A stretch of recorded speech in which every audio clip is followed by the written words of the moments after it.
നാട്ടിൽ വന്നപ്പോൾ നല്ല നത്തോലി കിട്ടി. അത് ഒന്ന് പൊള്ളിച്ചെടുക്കാമെന്ന് വിചാരിച്ച് 250 ഗ്രാം എടുത്തിട്ടുണ്ട് കേട്ടോ. ഇത് ഞങ്ങളവിടെ കൊഴുവാന്ന് കൂടി പറയും കേട്ടോ. പിന്നെ ഇതിലേക്ക് ചേർക്കുന്നതിനായിട്ട് വാളംപുളിയുടെ ഇലയാണ് എടുത്തിരിക്കുന്നത്.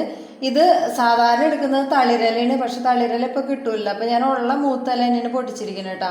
ഇത് നമ്മളെ മുറ്റത്ത് തന്നെ ഉണ്ടായിട്ടുള്ളതാണ്, അത് ഞാൻ പൊട്ടിച്ചെടുത്താണ്. പിന്നെ 1 കപ്പ് നാളികേരം ചേർത്തിട്ടുണ്ട്. ഇതിലേക്ക് ഒരു 12 ചെറിയുള്ളി, 10 പച്ചമുളക് എടുത്തിട്ടുണ്ട്.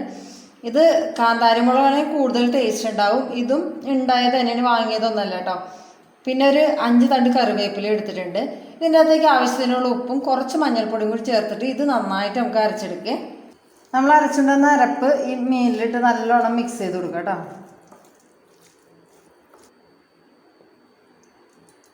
കുറച്ച് വെള്ളം കൂടി ഇതിനകത്ത് ഒഴിച്ചു കൊടുക്കുന്നുണ്ട്.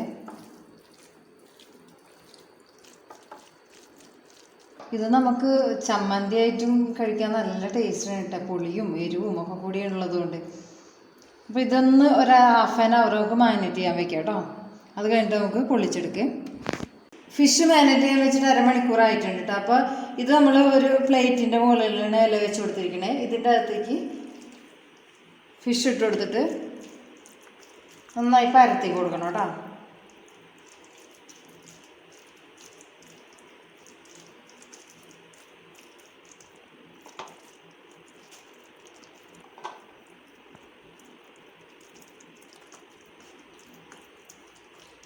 ഇത് മാക്സിമം നമുക്ക് കനം കുറച്ചെടുക്കാം കേട്ടോ. എന്നാലേ നല്ലതായിട്ട് പൊള്ളിച്ചെടുക്കാൻ പറ്റുള്ളേ.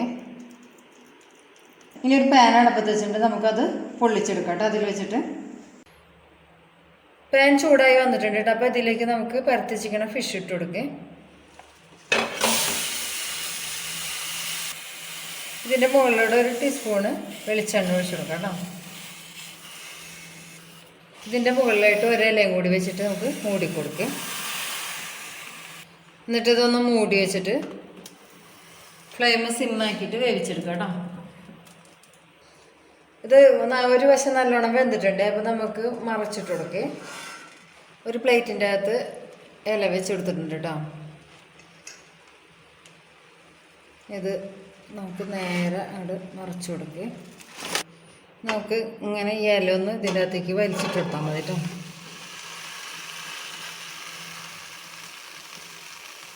ഇതൊന്നും കൂടി മൂടി വെച്ചിട്ട് മറുവശം കൂടി വേവിച്ചെടുക്കുക. ഒന്ന് മറച്ചിട്ട് കൊടുക്കും. ഇത് വേവായിട്ടുണ്ട്. അപ്പോൾ പ്ലേറ്റിലേക്ക് മാറ്റാം കേട്ടോ.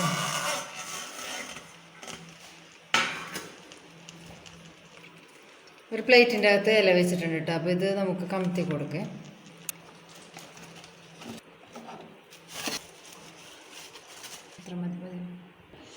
നല്ല ആവി പറക്കണ നത്തോലി പൊള്ളിച്ചത് റെഡി ആയിട്ടുണ്ട്.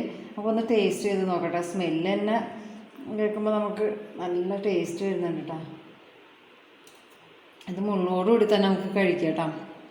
അതിന് അതിൻ്റെ പ്രത്യേകത നല്ല ടേസ്റ്റ് ഉണ്ട് കേട്ടോ. ആ പുളിയും എരിവും എല്ലാം കൂടി മിക്സ് ചെയ്തിട്ട് വന്നപ്പോൾ പിന്നെ ചെറുതായിട്ടിൻ്റെ വായൊന്ന് പുള്ളി അത്രേ ഉള്ളൂ കേട്ടോ. അപ്പോൾ ഇത് നമ്മളെ വീട്ടിൽ അവൈലബിളായ ഐറ്റംസ് തന്നെ വെച്ചിട്ടുണ്ട്. വാളംപുളിയുടെ ഇലയായാലും പച്ചമുളകായാലും എല്ലാം ചേർത്തിട്ട് നമുക്ക് വളരെ ടേസ്റ്റിൽ ഇത് ഉണ്ടാക്കാൻ പറ്റും. അപ്പോൾ എല്ലാവരും ഒന്ന് ട്രൈ ചെയ്ത് നോക്കണേ.